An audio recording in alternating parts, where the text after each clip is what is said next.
Thanks very much for staying with us. Time now for Eye on Africa with me, Georgia Calvin-Smith.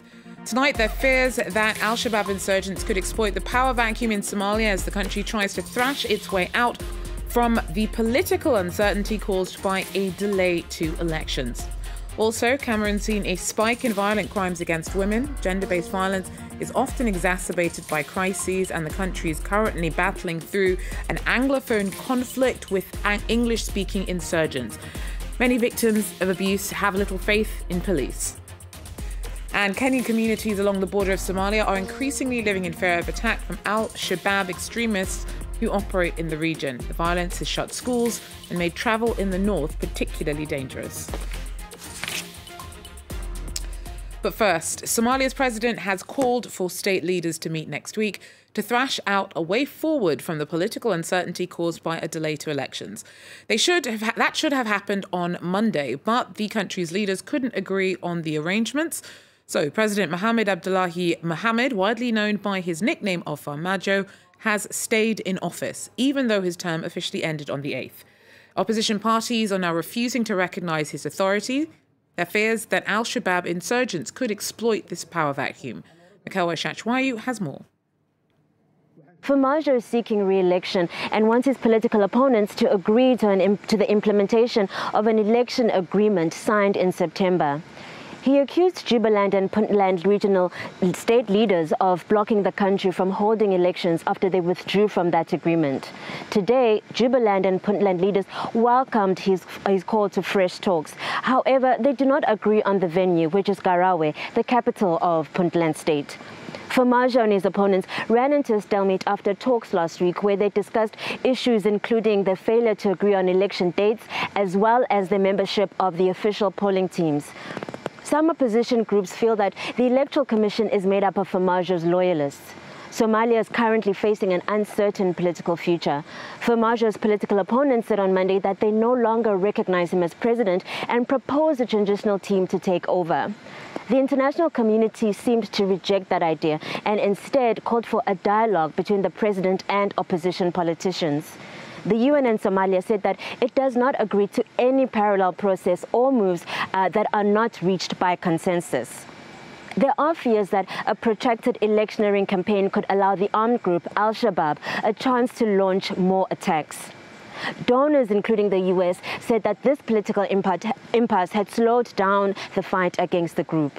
Somalia is at this time adjusting to the withdrawal of some 700 US military personnel and will have to manage without the nearly 20,000 strong African Union forces which are set to withdraw by the end of the year. Kenya has also joined a growing list of international role players in urging Somalia to negotiate a peaceful electoral process and save the region from insecurity. Kenya commented for the first time on Somalia's electoral crisis since the two countries cut diplomatic ties in December, saying that elections in Somalia are vital for long-term stability in the Horn of Africa. Mikawa Shachwayu there for us.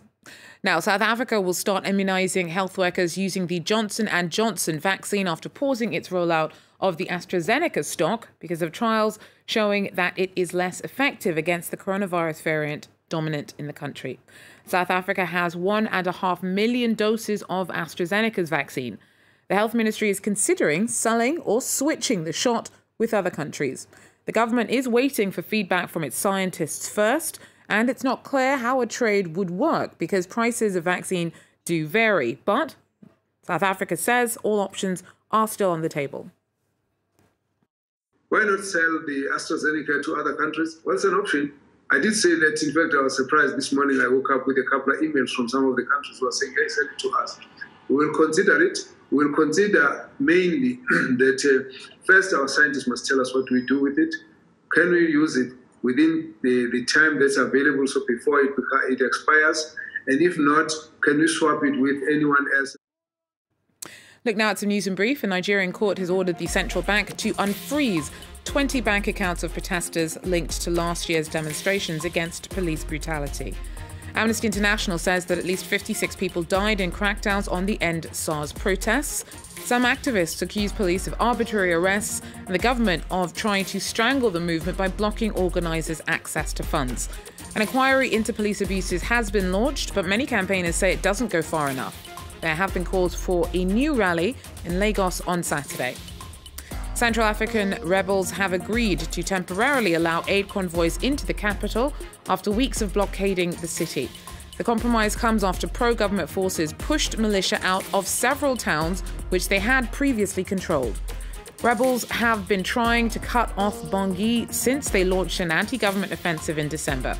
Clashes have forced thousands from their homes and led to fears of food shortages in the city. Uganda has finally lifted restrictions on the internet and social media, brought in ahead of last month's presidential election. However, Facebook is still blocked in the country. The government claims that the initial shutdown was to maintain the credibility of the elections, which returned Yoweri Museveni for a 6th term in office. His closest rival, Bobi Wine, has said that the vote was rigged and has filed a legal challenge against the outcome. Now, Cameroon's seen a spike in violent crimes against women. Gender-based violence is often exacerbated by crises, and the country's been caught up in a conflict between Anglophone separatists and government forces since 2017, whilst also now struggling with the pressures of coronavirus restrictions. Many victims of abuse have little faith in police and turn to grassroots organisations for support. Our correspondents tell us more. Grassroots organizations like Renata are breaking the taboo surrounding gender-based violence in Cameroon. This morning at their headquarters in Yaoundé, they offer counseling services to this rape victim who wants to remain anonymous. The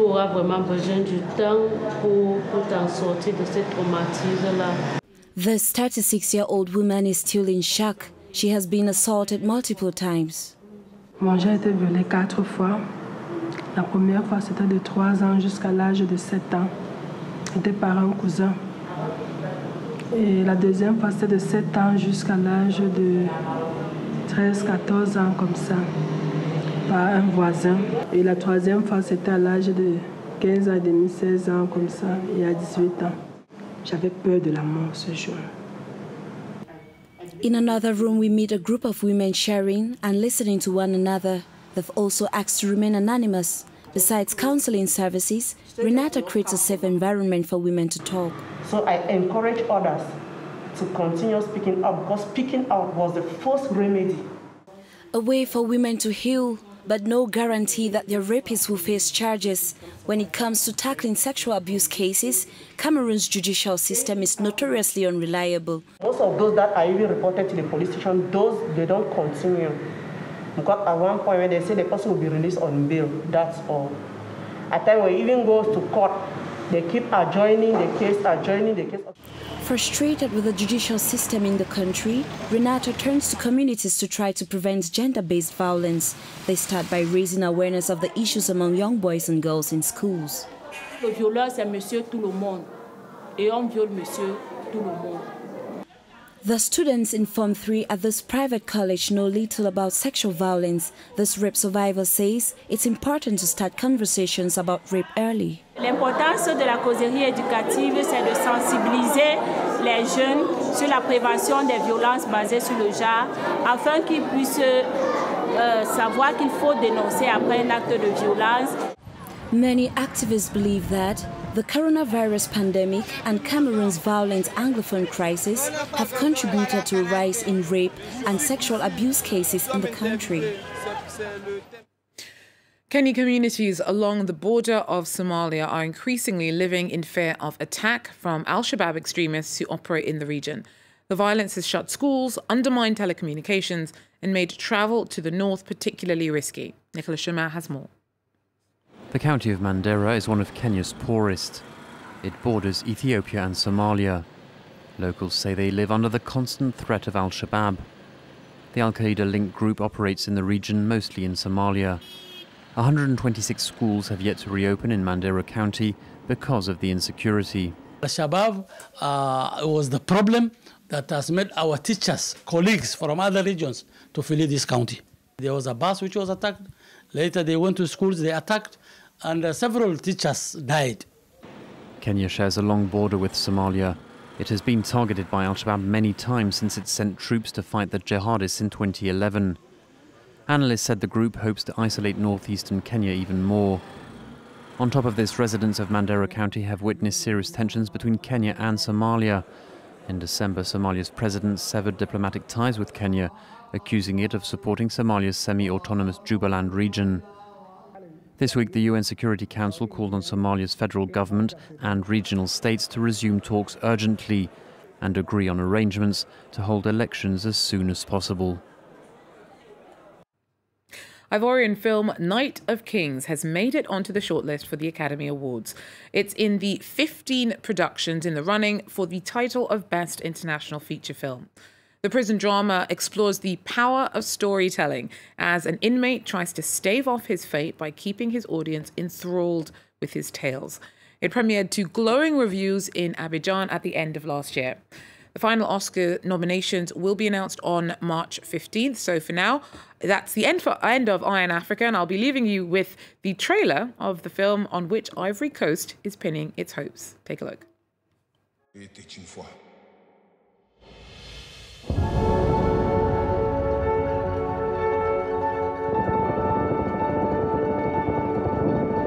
tu veux avoir une chance de survivre, finis jamais ton histoire.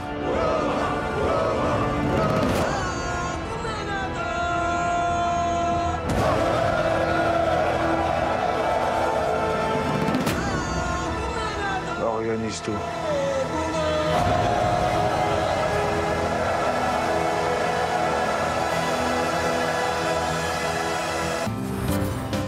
The world is ever changing. The news doesn't wait. That's why at France 24, we'll always be there to help make sense of world events. For the best international coverage, 24 hours a day, no matter what, France 24 is with you everywhere, all the time. Liberté, égalité, actualité.